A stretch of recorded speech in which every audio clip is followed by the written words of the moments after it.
Existe na doutrina espírita o termo consolador, o espiritismo como o consolador prometido. E a gente aprendeu que o consolador, de certa maneira, ele nos protege, ele nos traz uma esperança, é uma mão que é passada sobre nossa cabeça, quando estamos com dores, com sofrimentos em nosso coração. E Joana veio nos apresentar um consolador um pouco diferente. Ela diz que todo ser carrega em si o dinamismo divino e as suas potências de alma, a capacidade de um vir a ser iluminado, de um ser divino, potente, capaz, e que é muito diferente dessa percepção que nós temos de nós outros, que somos apequenados em nossas existências.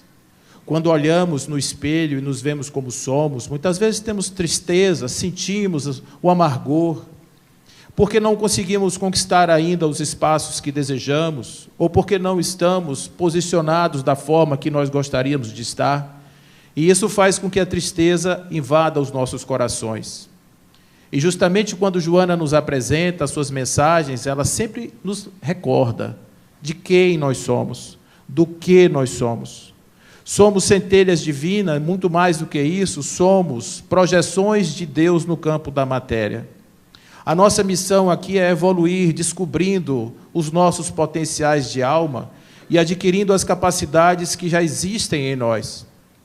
Todos os textos, quase sem exceção, ela faz menção a essa potência e a esse destino glorioso que nos aguarda a todos.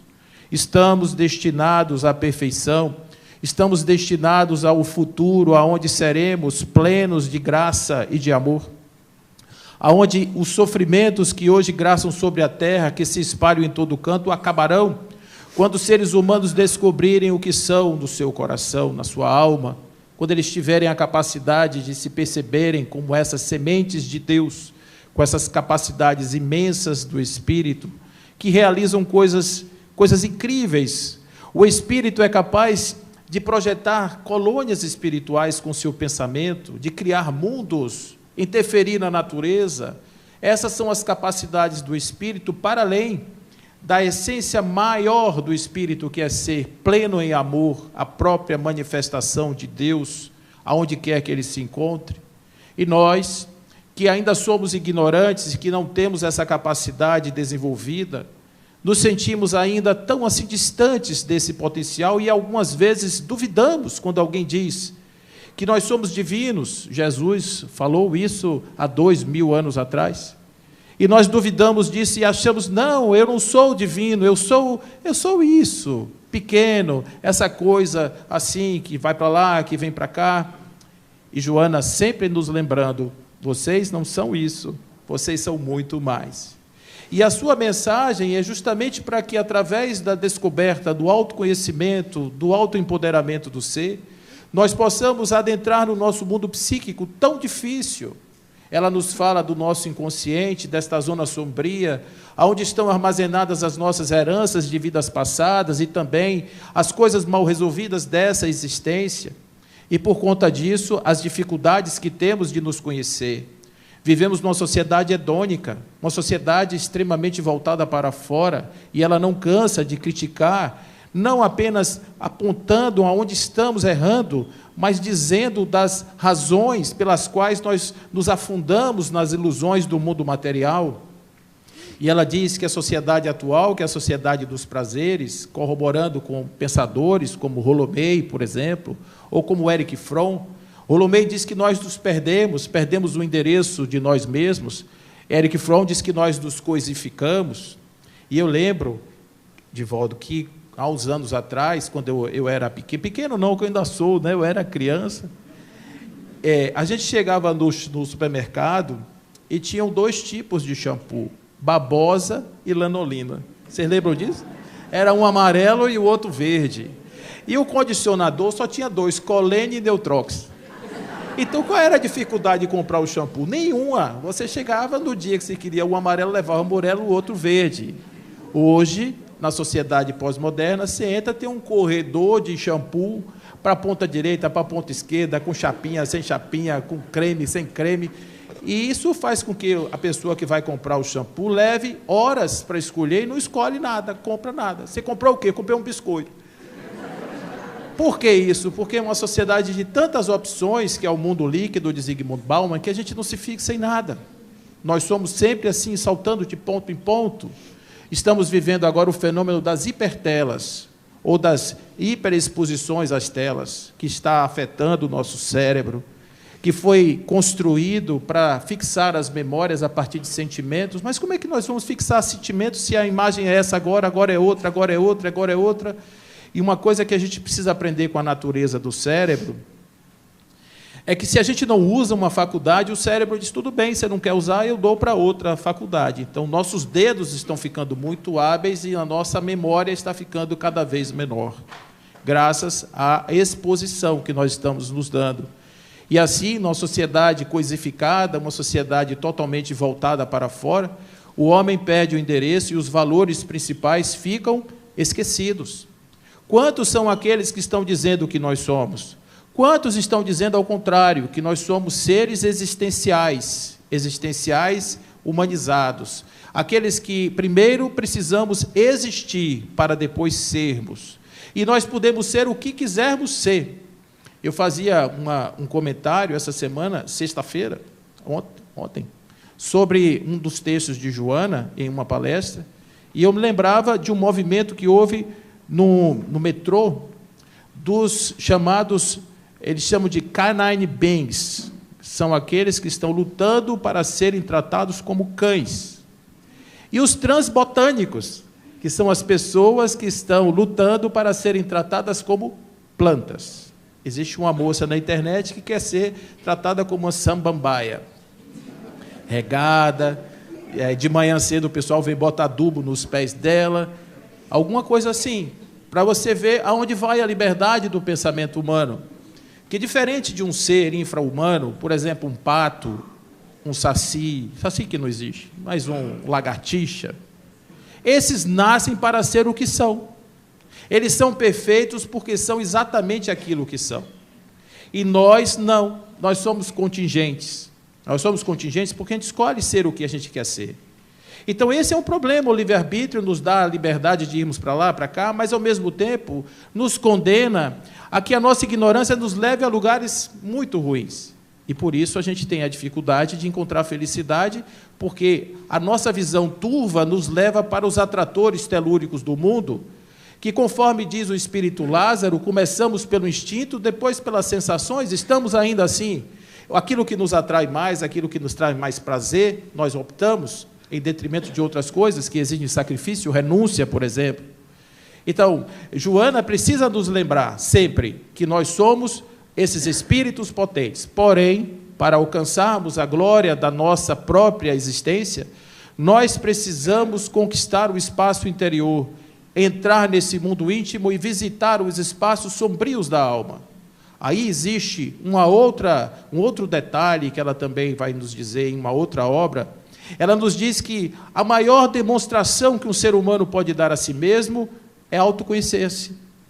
Porque, em se conhecendo, o ser humano pode melhorar, aprimorar a sua condição existencial e galgar mais rapidamente os seus espaços evolutivos.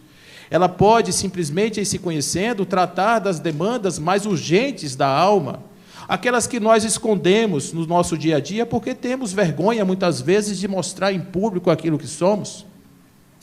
Como nós podemos curar uma ferida se nós nunca olhamos para ela? Se sequer levamos um remédio para tapar essa ferida, como é que nós vamos ficar bom? Nunca. Então, ela nos convida a fazermos a visita às nossas feridas da alma, a ferida que veio criada a partir de momentos anteriores, quando nos envolvemos com os outros e criamos os nossos conflitos, e isso marcou a nossa alma de dor.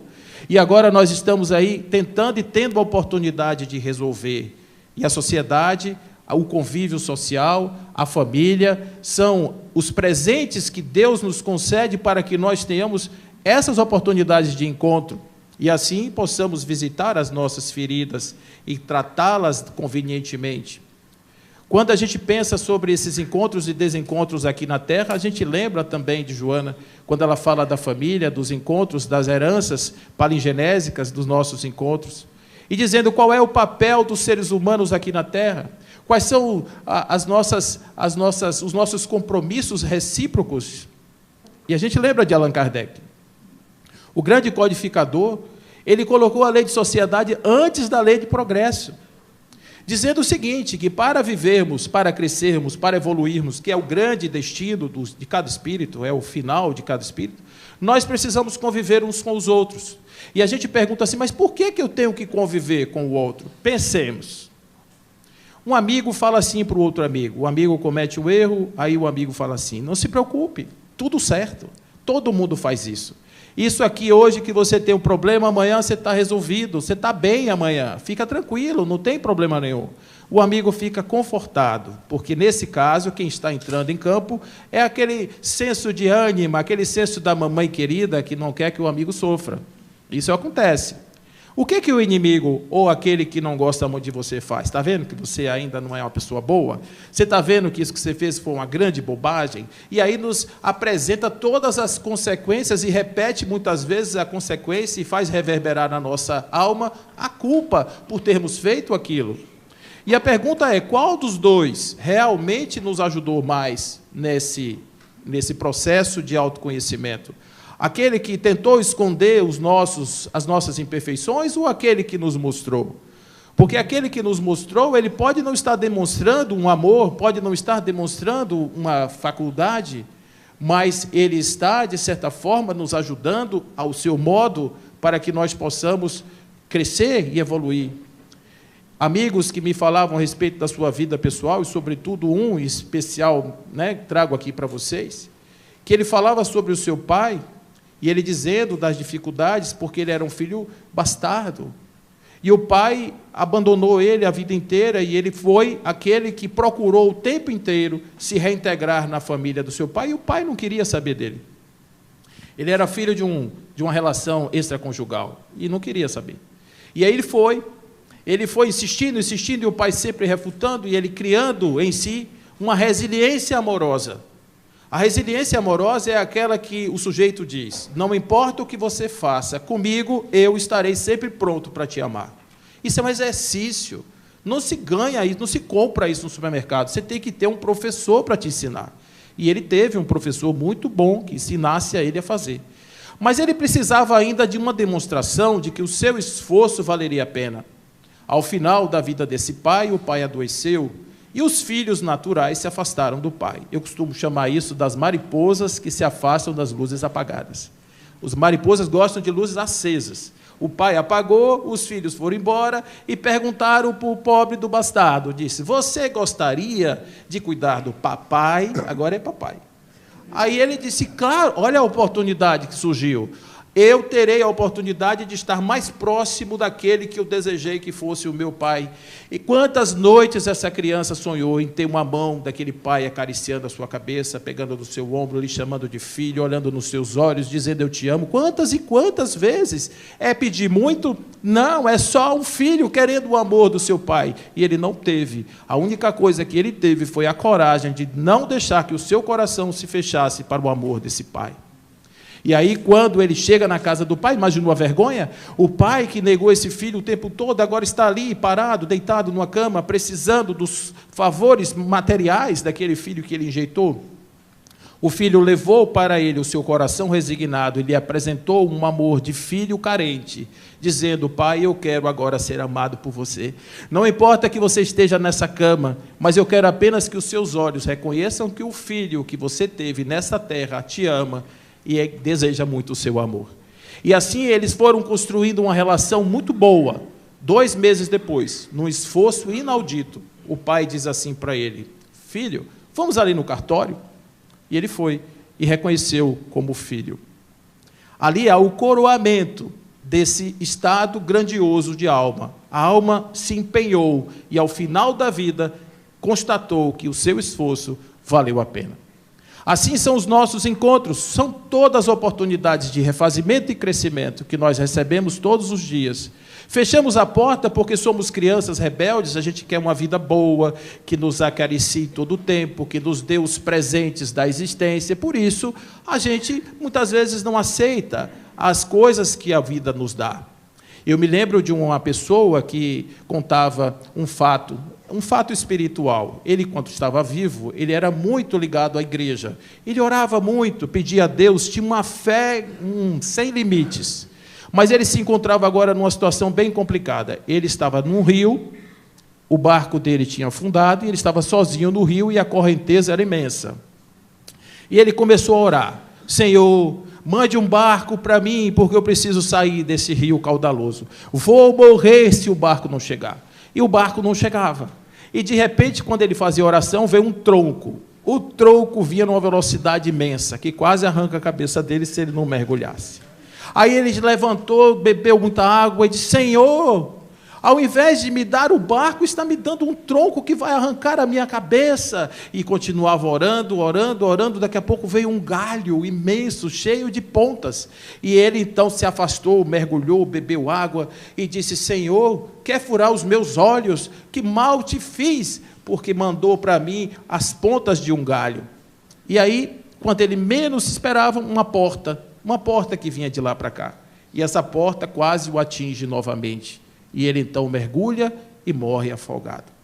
Quando ele chega no plano espiritual, ele foi no departamento de reclamação. E chegou lá e disse: olha, eu tenho uma reclamação, vou fazer. Esse negócio de oração não adianta nada. Isso é uma furada. Não acreditem nisso. Por que, Senhor, você está dizendo isso? Porque aí contou a história. Aí ele disse: espera aí que nós vamos aqui no sistema ver o seu caso. Aí abriu o computador celestial, viu lá o caso e disse: o senhor está completamente enganado. Quando o senhor começou a fazer a oração, o departamento de assistência viu que o senhor precisava de algo para sair daquele lugar. Não tinha um barco. Infelizmente, o barco mais próximo levaria 2 dias para chegar até onde você estava. O que é que tinha? Um tronco. Mandaram o tronco, o senhor não quis. O pessoal imaginou que o tronco fosse uma coisa muito pesada, mandou algo mais contundente, que era o galho. O senhor tinha muitas coisas para se agarrar. O senhor também não quis.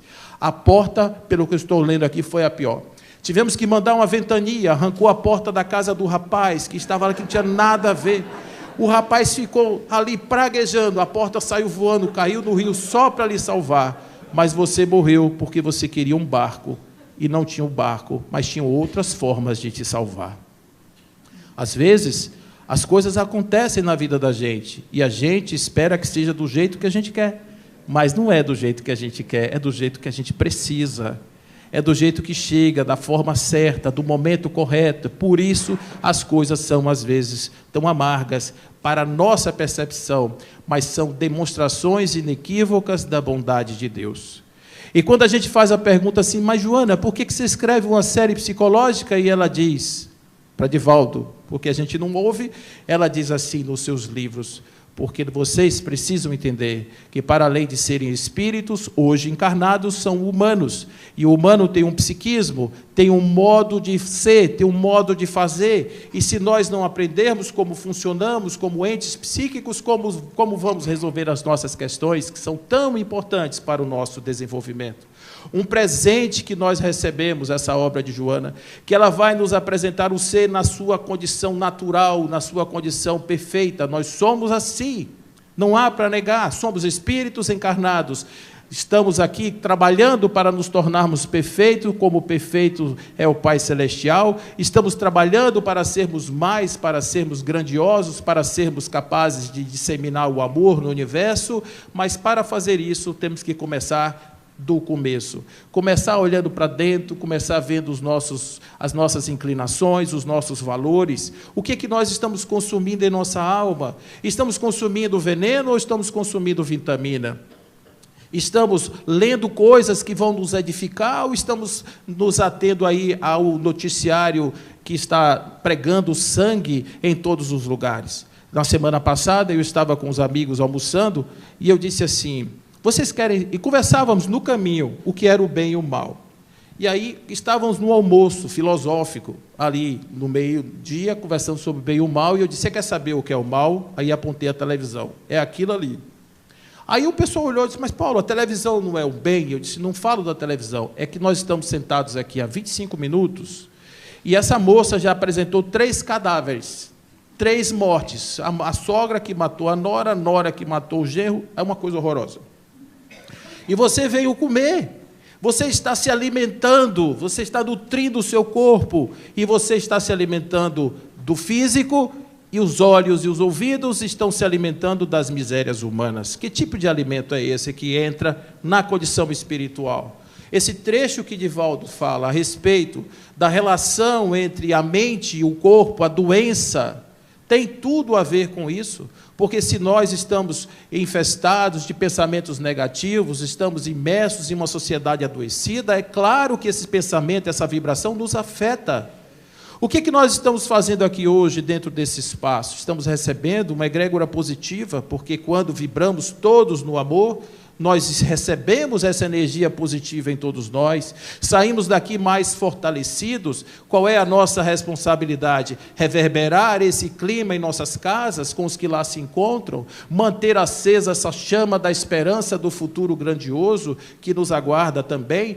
Podemos fazer tudo isso todos os dias, quando oramos, quando meditamos, quando fazemos uma leitura edificante e ficamos reverberando nisso. Deixe os problemas do mundo um pouco de lado, para que nós possamos viver a realidade pura e simples de um espírito que está preso num planeta Terra para poder evoluir. Tem uma amiga minha que está presente aqui, eu nem vou olhar para ela não saber que eu estou contando as nossas fofocas, que ela diz assim para mim, muito sabiamente: olha, encarnou na terra, tem boi na linha. Tem boi na linha. Encarnou aqui é porque a gente ainda tem que aprender. A gente ainda tem que passar por esse cadinho da experiência, do sofrimento, que não é castigo. Deus não castiga ninguém. Deus nos oferece a dor como sinalizador das nossas imperfeições. A dor para nós é esse momento em que nós tomamos contato com aquilo que não está funcionando e que nós precisamos, então, observar, olhar com mais cuidado, com a amorosidade necessária para o desenvolvimento desse espírito querido, esse espírito potente e grandioso que somos cada um de nós.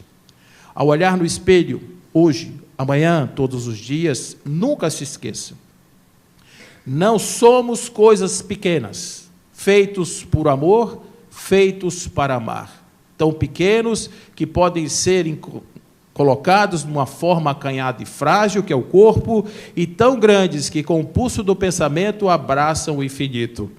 Isso é Leon Denis falando da gente. Somos espíritos assim, grandiosos, somos partes de Deus lançadas no campo da matéria. Somos o sonho de Deus na existência, que Ele sonha com o desenvolvimento das coisas, com a lei do progresso, com a complexificação constante e gradual de tudo. Tudo no universo evolui, nós também evoluímos. Saímos da condição simples para a condição maior, mas para isso temos que trabalhar. Temos que ser os ceareiros do bem, temos que ser os ceareiros do amor, temos que fazer, no convite da nossa querida Joana, do nosso desenvolvimento e do nosso hábito, uma segunda natureza em a natureza de cada um de nós. E assim, de esforço em esforço, de salto em salto, de sacrifício em sacrifício, vamos aproveitando as oportunidades que a vida nos dá para criarmos o coração resiliente ao amor, o coração que é capaz de resistir a todos os embates da vida e nos prepararmos para dizermos assim no momento da nossa partida: obrigado, Senhor, pela vida que nos concedeu.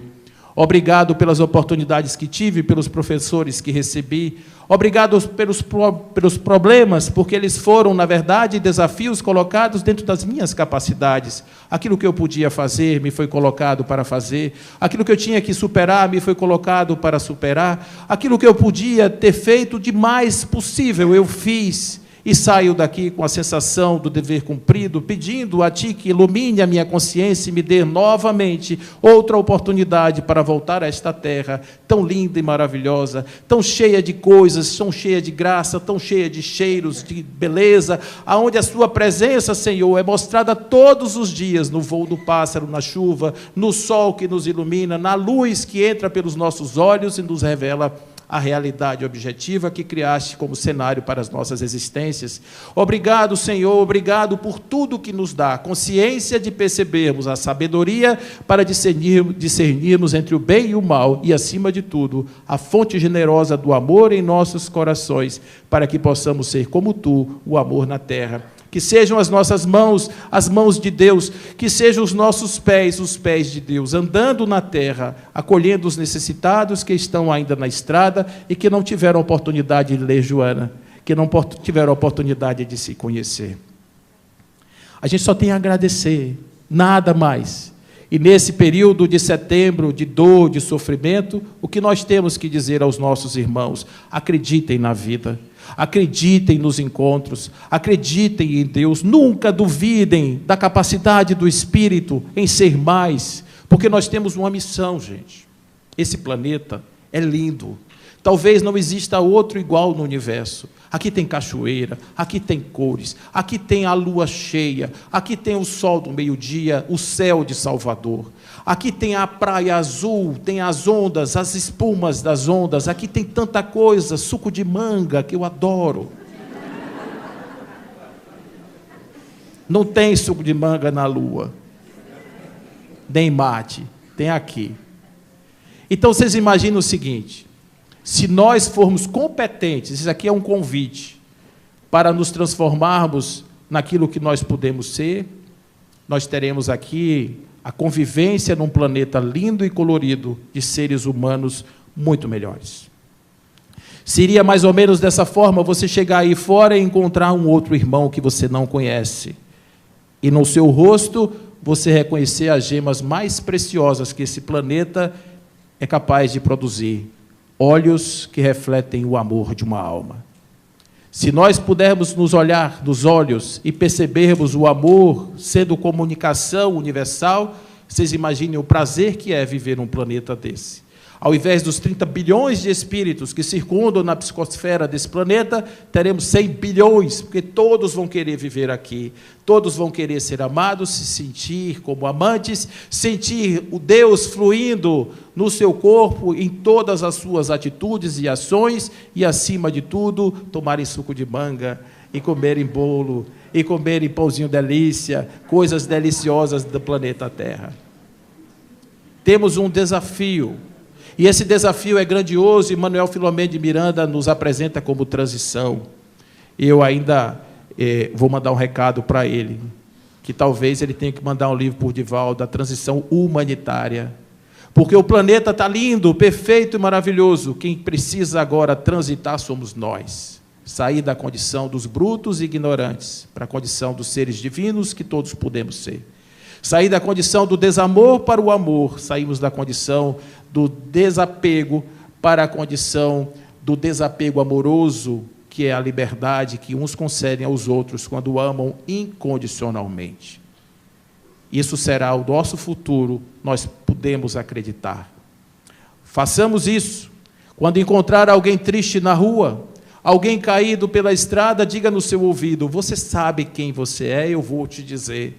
Você é Deus, querendo ser apenas divino, mas ainda preso nas injunções da matéria e na ignorância de um ego que não se reconhece. Perceba-se como tal, fortaleça-se, levante e vá em busca daquilo que Deus guardou no seu coração. E dessa forma, pingos de amor vão sendo lançados na secura da terra, e essa vegetação grandiosa de espíritos renovados haverá de se espalhar por todo o canto. Não há dúvida, é apenas uma questão de tempo. Todos vocês, nós somos contratados e somos convidados a fazer este grande movimento para transformarmos esta terra num verdadeiro habitáculo, na verdadeira casa dos filhos de Deus. Fiquem em paz, em nome de Deus, que assim seja.